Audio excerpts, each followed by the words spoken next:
1979 সাল ইসলামী বিপ্লবের আগুনে পুড়ে ছাই হয়ে গিয়েছিল আমেরিকার দীর্ঘদিনের সাজানো বাগান। শাহের পতন শুধু একজন স্বৈরশাসকের পতন ছিল না, এটি ছিল মধ্যপ্রাচ্যে আমেরিকার আধিপত্যের পতন। সেই দিন থেকেই ওয়াশিংটন শপথ নিয়েছিল ইরানের এই নতুন ইসলামী সরকারকে তারা উৎখাত করবেই। সিআইএ বা সেন্ট্রাল ইন্টেলিজেন্স এজেন্সি শুরু করে তাদের ইতিহাসের অন্যতম দীর্ঘ এবং জটিল এক mission, regime change in Iran. কিন্তু 4 দশক পর আজ আমেরিকা দেখছে তাদের সব ষড়যন্ত্র বালির বাঁধের মতো ধসে পড়েছে। সিআইএর গোপন অপারেশন, সাদ্দামকে দিয়ে প্রক্সি যুদ্ধ, বিজ্ঞানীদের হত্যা, এমনকি সাইবার হামলা, কোনো কিছুই ইরানকে দমাতে পারেনি। বরং প্রতিটি আঘাতেই ইরান আরও শক্তিশালী হয়েছে, আরও বেশি প্রতিরোধী হয়েছে।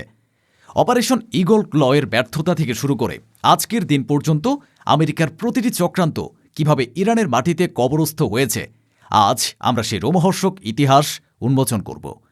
আজকের ভিডিওতে আপনারা দেখবেন কিভাবে একটি জাতি সুপার পাওয়ারের চোখের দিকে তাকিয়ে বলেছে না। কিন্তু প্রশ্ন হল, কেন বিশ্বের সবচেয়ে শক্তিশালী গোয়েন্দা সংস্থা সিআইএ গত 40 বছরেও ইরানে একটি সফল কু বা অভ্যুত্থান ঘটাতে পারল না? ইরানের প্রতিরক্ষা ব্যবস্থায় কি এমন জাদু আছে যা আমেরিকার সব কৌশল ব্যর্থ করে দেয়? সাদ্দাম হোসেনকে লেলিয়ে দিয়ে আমেরিকা ভেবেছিল ইরানকে রক্তশূন্য করে দেবে, কিন্তু কিভাবে সেই রক্তক্ষয়ী 8 বছরের যুদ্ধ ইরানকে দুর্বল করার বদলে মধ্যপ্রাচ্যের এক আঞ্চলিক পরাশক্তিতে পরিণত করল? স্টাক্সনেট ভাইরাস দিয়ে ইরানের পরমাণু কর্মসূচি ধ্বংস করার মার্কিন ইসরায়েলি নীল নকশা কেন ব্যর্থ হল? এই সাইবার হামলা কি উল্টো ইরানকে সাইবার সুপার পাওয়ার বানিয়ে দিল? বিজ্ঞানীদের হত্যা আর হাজারো নিষেধাজ্ঞার পরেও ইরান কিভাবে টিকে আছে? আমেরিকা কি শেষ পর্যন্ত স্বীকার করবে যে তেহরান তাদের জন্য এক দুর্ভেদ্য দুর্গ, সেখানে ঢোকা সহজ কিন্তু বের হওয়া অসম্ভব?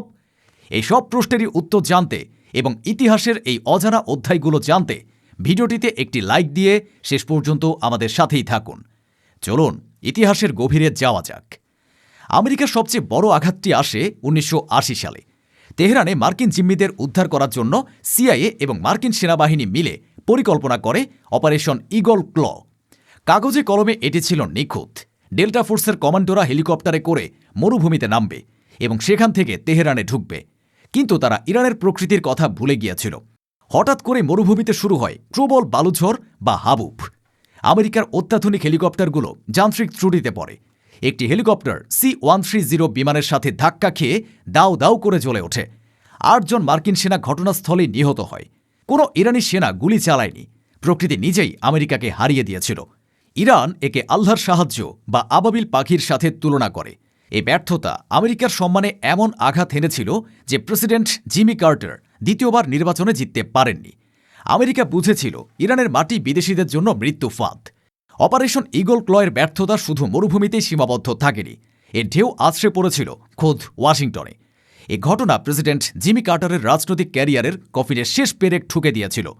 আমেরিকানরা টিভিতে তাদের সেনাদের পোড়া লাশের ছবি দেখে শিউরে উঠেছিল। তারা প্রশ্ন তুলেছিল, সুপার পাওয়ার আমেরিকা কি একটি সদ্য বিপ্লব হওয়া দেশের কাছেও হেরে গেল? অন্যদিকে ইরানে এই ঘটনাকে দেখানো হয় এক ঐশ্বরিক অলৌকিকতা হিসেবে। ইমাম খোমেনি বলেছিলেন, বালুকণারা ছিল আল্লাহর সৈন্য। এই বিশ্বাস ইরানি জাতিকে এক অভেদ্য দুর্গে পরিণত করে। তারা বুঝতে পারে তাদের সাথে কোনো সাধারণ শক্তি নেই, তাদের সাথে আছে আসমানি সাহায্য। আমেরিকার প্রযুক্তি আর দম্ভ ইরানের বিশ্বাসের কাছে সেদিনই প্রথমবার নতজানু হয়েছিল। এই মনস্তাত্ত্বিক বিজয়ী পরবর্তী 4 দশক ধরে ইরানকে আমেরিকার বিরুদ্ধে টিকে থাকার শক্তি জুগিয়েছে।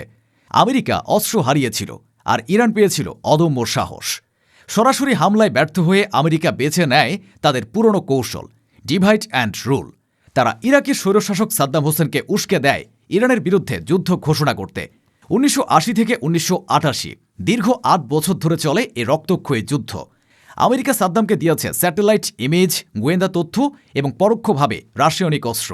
তাদের লক্ষ্য ছিল ইরানকে ব্লিড ড্রাই বা রক্তশূন্য করে দেয়া, কিন্তু ফলাফল হলো উল্টো।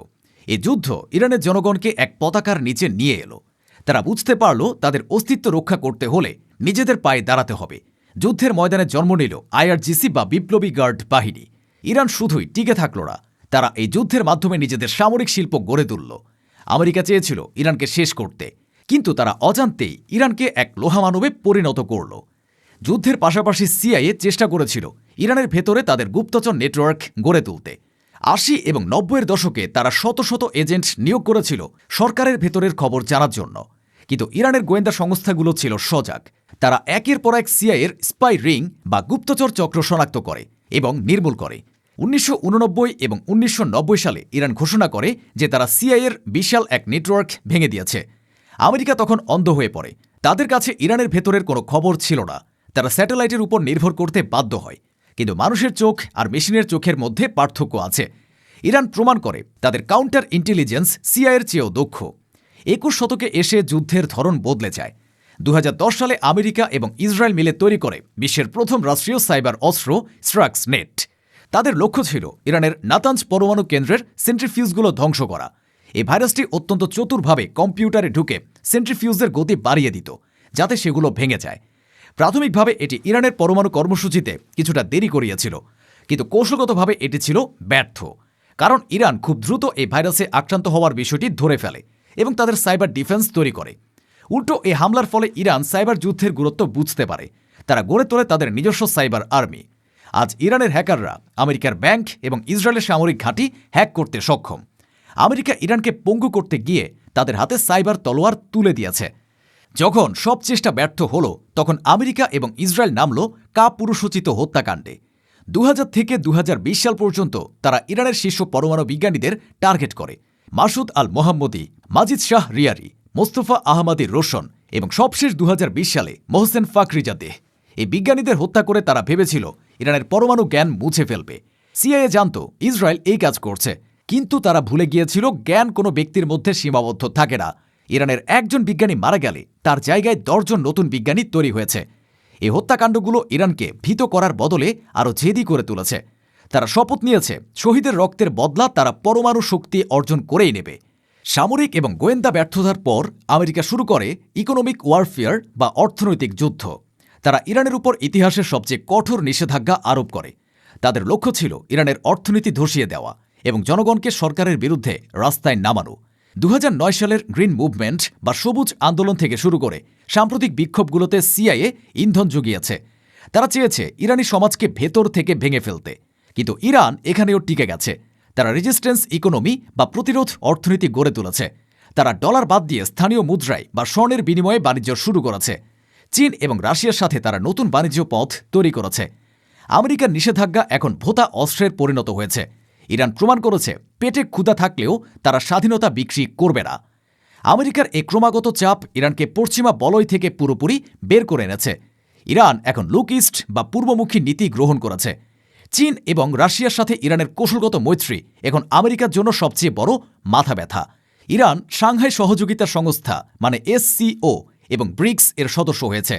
আমেরিকা চেয়েছিল ইরানকে এক ঘরে করতে, কিন্তু ইরান এখন গ্লোবাল সাউথ বা উন্নয়নশীল বিশ্বের নেতা হয়ে উঠছে। সিআইএর পলিসি আজ বুমেরাং হয়ে তাদের দিকেই ফিরে এসেছে। প্রিয় দর্শক, আমেরিকা ভেবেছিল তারা ইরানকে ইতিহাসের পাতায় পাঠাবে, কিন্তু ইরান নিজেরাই ইতিহাস তৈরি করেছে। সিআইএর প্রতিটি ব্যর্থতা প্রমাণ করে ইমানি শক্তি আর জাতীয় ঐক্যের কাছে সুপার পাওয়ারও তুচ্ছ। ইরান ছিল, আছে এবং থাকবে। আমেরিকা 40 বছর চেষ্টা করেও যা করতে পারেনি তা আর কখনোই পারবে না, কারণ ইরান এখন চিনে গেছে তাদের আসল শত্রু কে। আপনারা কি মনে করেন, আমেরিকার এই দীর্ঘ ষড়যন্ত্র কি তাদের দুর্বলতা প্রমাণ করে? ইরান কি বিশ্বের একমাত্র দেশ যারা আমেরিকাকে সফলভাবে রুখে দিয়েছে? কমেন্টে আপনাদের মূল্যবান মতামত জানান। ভিডিওটি ভালো লাগলে লাইক দিন এবং শেয়ার করে বিশ্বকে জানিয়ে দিন এই ঐতিহাসিক প্রতিরোধের কথা। দেখা হবে পরবর্তী ভিডিওতে। ধন্যবাদ।